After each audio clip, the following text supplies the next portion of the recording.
So the next two videos are attempting to answer one of the motherloads of questions that I've gotten through my YouTube channel, which is, what's the best way to build muscle, burn fat? It's one of these questions that we can answer very quickly and simply with a half-assed approach, or we can dive in deep and get to the real honest truth about this question.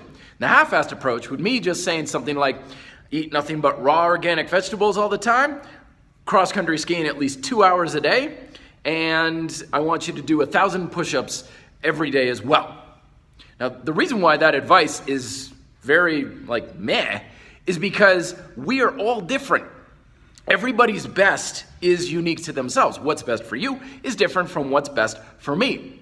And the reason for that is because of a list of variables that are unique in our lifestyle. Your genetics, your training history, your injury history, your preferences, things you don't like to do, your environment, where you are, your resources, time, money, energy, all of this stuff adds up to kind of a unique situation for yourself. And in order for something to work very well, it has to work pretty well with these things.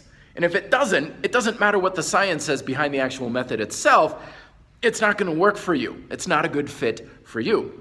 Now, compounding on that is the fact that everybody is different over time. You are different now than you were a year ago. 5 years ago, mountain bike racing was a very big part of my fitness plan during the summer. Came out here to Colorado, love mountain biking, love racing, still effective form of training. Didn't work for me anymore because my situation had changed. So I had to give it up and I used other things. I had to be flexible. So even if I thought that was the best thing in the world, it wasn't best for me here in Colorado. The third thing to know is that best isn't the goal here. I don't want it to be the goal because best can trap us.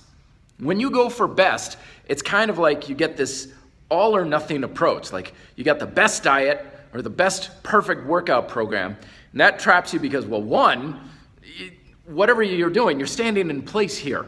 This doesn't move you forward. You get to this point, and then you just sit there. You get results by progressing forward continuously. You don't get it from doing things correctly or right or even the best. You get it from moving forward, one step in front of the other. And it doesn't matter how perfect it is. If you're standing still, you're not going anywhere. But it gives you the freedom to be flexible. Like, okay, let's say raw organic vegetables, eat only that to lose weight. Well, what if you're like, dude, I'm in northern Canada in the middle of winter. I'm lucky if I have any produce at all. That's not a realistic way for me to go about it. But we do have some frozen vegetables. They're not organic and perfect and local or anything, but we do have stuff in the freezer section. I can add that into my dinners, and then I'm doubling the amount of plant-based foods that I have on a daily basis. Now, is it best?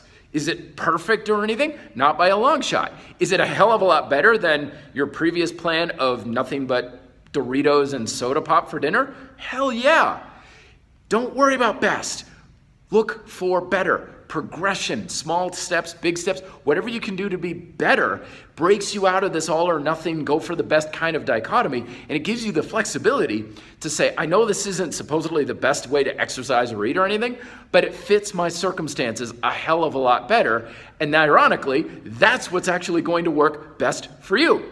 Now, in the next video, I'll talk a little bit more on detail on the 5 things that you want to pay attention to when it comes to selecting your methods and how you can be flexible with it.